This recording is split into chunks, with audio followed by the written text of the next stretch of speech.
عليكم ورحمة الله وبركاته.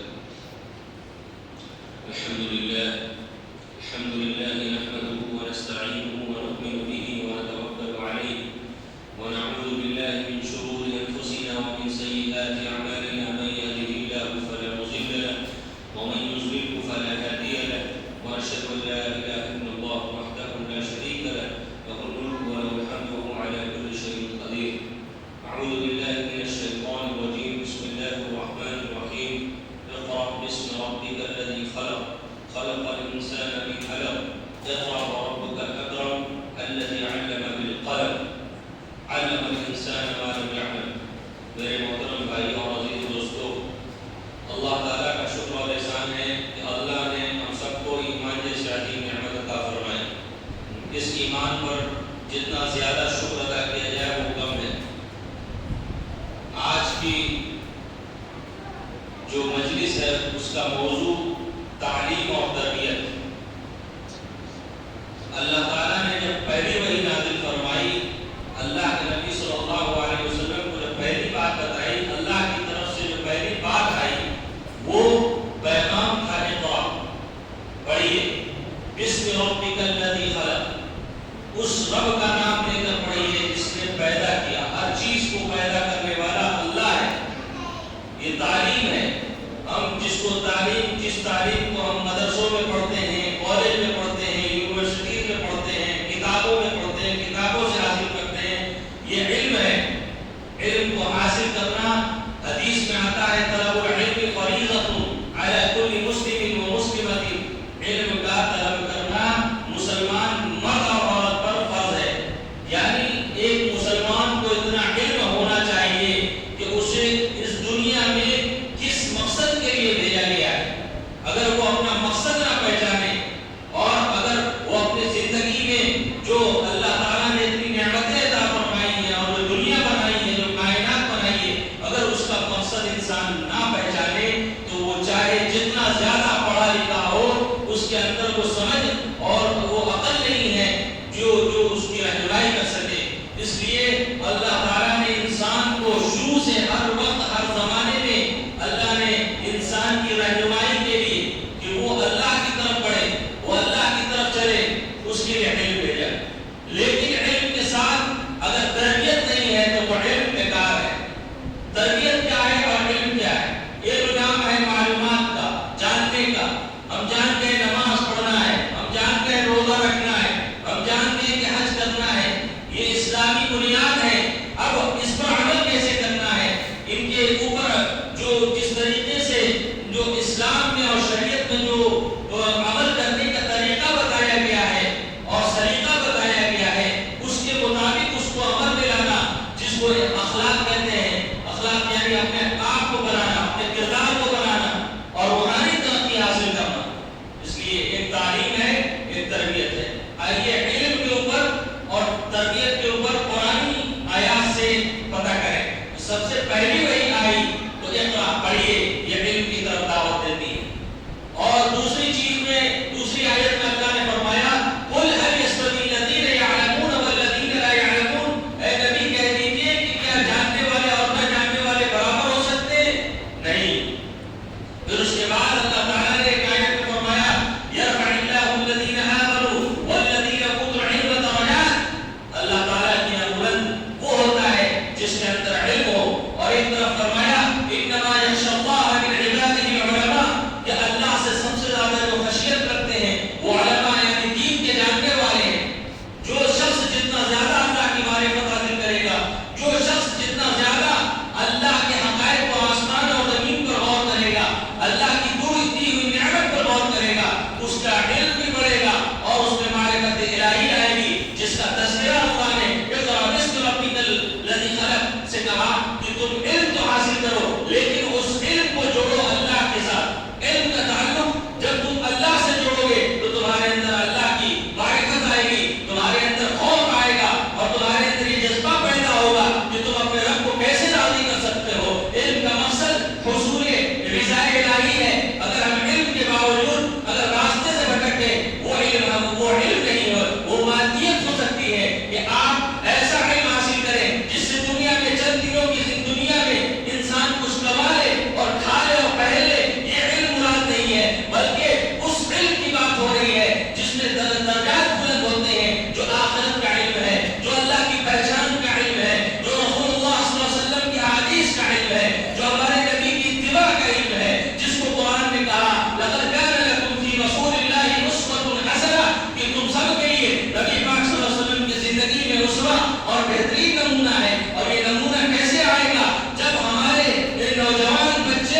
کوئی حقیقت نہیں ہے. آج ہم فکر اور غور نہیں کرتے کہ ہم کیا ہیں. ہماری کوئی حقیقت نہیں ہے اور حقیقت والی ذات صرف اللہ کی ہے. جس کو فنا ہے اس کی کوئی حقیقت نہیں ہے. آئیے سورہ رحمان کی ایک آیت ہے کہ کل من علیہا فان، زمین کے اوپر جتنی چیزیں ہیں وہ فنا ہو جانے والی ہے. اس سے پہلے کہ ہم فنا ہو جائے، ہم اللہ کی یاد میں فنا ہو جائے، اللہ کی اطاعت میں فنا ہو جائے اور سب کچھ اپنے رب کو مانتے ہوئے اپنے رب کی اطاعت میں، اپنے رب کی فرمانبرداری میں. یہ ہے کہ جب علم ہوگا اور اس کے بعد تربیت ہوگی تو فائدہ ہوگا، فائدہ ہوگا. لیکن اگر علم ہے اور تربیت نہیں ہے تو یہ خطرناک ہے، کیونکہ پھر اس علم کا صحیح استعمال نہیں ہوگا. آپ جانتے ہیں ہندوستان میں آپ دیکھیں اور پورے دنیا کے اندر یہ ماحول ہے. بہت سے جو پڑھے لکھے لوگ ہیں وہ چوری کر رہے ہیں. جو ہے کہ بڑے لوگ لکھے لوگ چوری کر رہے ہیں. آپ دیکھتے ہوں گے، سنتے ہوں گے کسی کے اکاؤنٹ سے اتنا زیادہ غائب ہو گیا، اتنا زیادہ اس کے اکاؤنٹ سے نکال لیا گیا. اور کس طریقے سے کیا ہو رہا ہے؟ یہ علم ان کو ملا لیکن تربیت نہیں ملی. علم ملا لیکن تربیت نہیں ملی. اگر تربیت ہوتی، اخلاق اچھا ہوتا، کردار اچھا ہوتا تو وہ پڑھ لکھ کر چوری والا کام نہیں کرتا. علم بہت ہے، علم کے ذریعے سے وہ کمپیوٹر کو استعمال کر رہا ہے، وہ نئی نئی ٹیکنالوجی کو استعمال کر رہا ہے، لیکن اس کا علم اس کے خلاف گمراہی کا سبب بنا ہوا ہے.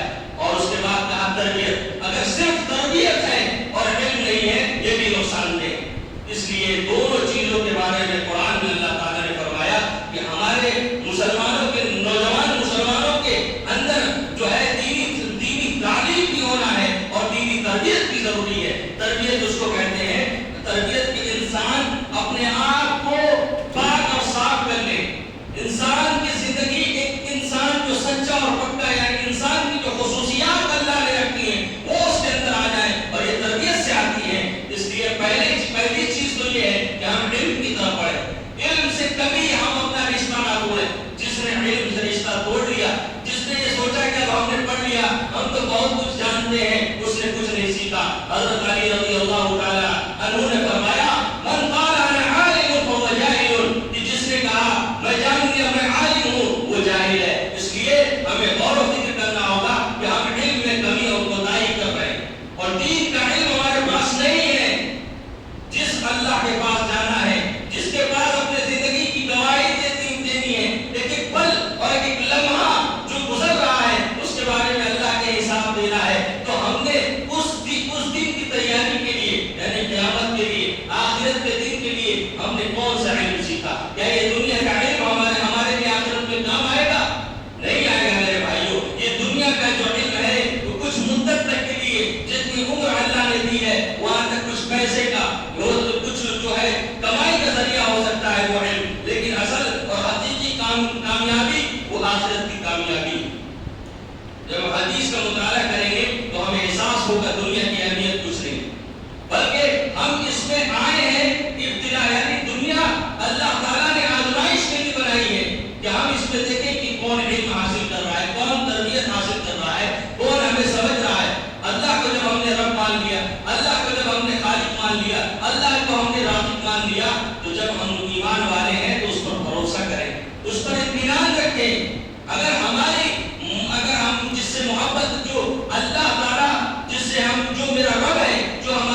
والے جاننے والے ہیں، تم ان سے سوال کرو۔ اس طرح سے جب ہمارا رشتہ جڑے گا تو ہم جانیں گے کہ مصیبت میں ہمیں کیا کرنا ہے۔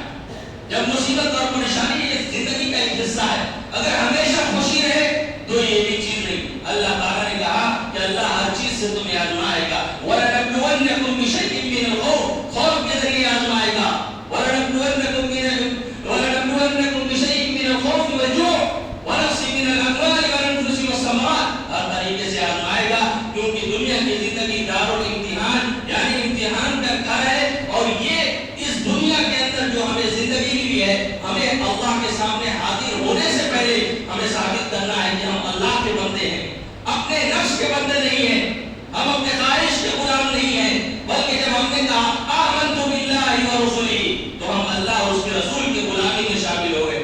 اللہ کی غلامی یہ ہے کہ اللہ کی عبادت کریں اور اللہ کی عبادت کے سوا کسی کی عبادت نہ کریں، اور رسول اللہ صلی اللہ علیہ وسلم کی اتباع کریں۔ آپ کی ایک بات کو دنیا کی ہر نعمت سے بڑھ کر سمجھیں، یہ ایک سنت کا زندہ ہو جانا اللہ کے نبی کی دنیا اور وما فیہا سے بہتر ہے، لیکن اس کی سمجھ کب آئے گی؟ جب ہمارے اندر دین کی تعلیم ہو، دینی تربیت ہوگی، اور اس کے لیے کوشش کی جاتی ہے، اس کے لیے محنت کی جاتی ہے۔ آخر ہم پوری زندگی گزار رہے ہیں، ہم سوچتے نہیں ہیں، ہم سمجھتے نہیں ہیں، ہم رات میں سوچیں کہ آج پورا دن کس چیز میں ہمارا لگا، تو آپ خود غور و فکر کریں گے کہ جو زندگی گزر رہی ہے صرف اور صرف دنیا کے لیے گزر رہی ہے، اللہ کی رضا اس میں شامل حال نہیں ہے۔ اس لیے آج جتنے مصیبتیں اور جو پریشانیاں ہیں اس کی وجہ ہم خود ہیں، کیونکہ ہم نے اللہ کو اپنا رب تو مانا ہے، زبانی رب، لیکن اللہ پر یقین اور اللہ پر ایمان اور اللہ کے احکام کے مطابق عمل کرنا یہ ہماری زندگی کا حصہ نہیں ہے۔ اگر ہم چاہتے ہیں دنیا میں کامیاب ہونا، من یطع اللہ ورسولہ فقد فاز فوزا عظیما، یہ جو ہے قرآنی علم ہے جو قرآن بتا رہا ہے، اللہ کی طرف سے آیا، اللہ کی طرف سے جو ہدایت ہے۔ قرآن کیا ہے؟ اللہ کی طرف سے ہدایت ہے، یہ وہ کتاب ہے جس سے ہمیں پتہ چلتا ہے کہ ہم کیسے بہتر انسان بن سکتے ہیں، ہم اپنے اندر کیسے اخلاق کو پیدا کر سکتے ہیں، ہم کیسے اپنے اندر کردار کو بنا سکتے ہیں، اور یہ وہ چیزیں جو قرآن سے ملیں گی، اللہ کی کتاب سے ملیں گی، رسول اللہ کی سنت سے ملیں گی، تو ہمیں چاہیے کہ ہم اپنے وقت کا کچھ حصہ دین کو سمجھنے میں اور دین پر عمل کرنے میں لگائیں، اور یہ دنیا سے بڑھ کر ہے۔ آئیے قرآن پاک میں کہا گیا اگر قرآن کا علم ہوتا تو ہم پڑھتے بل تؤثرون الحیات الدنیا، ارے تمہیں کیا ہو گیا، تم دنیا کی زندگی کو ترجیح دے رہے ہو۔ آپ غور کریں، اپنے دل میں غور کریں، آج ہم کس چیز کو زیادہ فوکس کر رہے ہیں؟ ہماری زندگی کا پورا حصہ جو ہے، ہم جو زندگی کو گزار رہے ہیں صرف دنیا میں ترقی کے لیے کہ ہمارے پاس پیسہ ہو جائے، ہمارا گھر بن جائے، ہمارے پاس گاڑی ہو جائے، یہ اس سے کوئی منع نہیں حلال کمائی سے، لیکن پوری سوچ اسی میں لگا دینا، ہر وقت اسی کا خیال، یعنی غفلت، یہ غفلت، آخرت سے غافل ہونا، اللہ سے غافل ہونا۔ جس اللہ نے جو اللہ مال دے رہا ہے، جس اللہ نے زندگی عطا فرمائی، آخرت سب سے بڑی چیز ہے۔ بل تؤثرون الحیات الدنیا والآخرۃ خیر وابقیٰ، اور آخرت بہتر بھی ہے اور باقی رہنے والی ہے ہمیشہ۔ جب مرنے کے بعد انسان کی زندگی ختم نہیں ہوتی بلکہ شروع ہوتی ہے، وہاں سے آخرت میں جنت ملے گی یا جہنم۔ اس لیے اگر ہمیں قرآن کا علم ہوتا تو آج ہم سمجھتے، حقیقت کو جانتے کہ آخرت ہی بہتر ہے، اور ہم دنیا میں اس طریقے سے لگے ہوئے ہیں کہ اللہ کو بھول لیں، اللہ یاد نہیں آتا۔ اگر اللہ یاد آتا تو ہم کو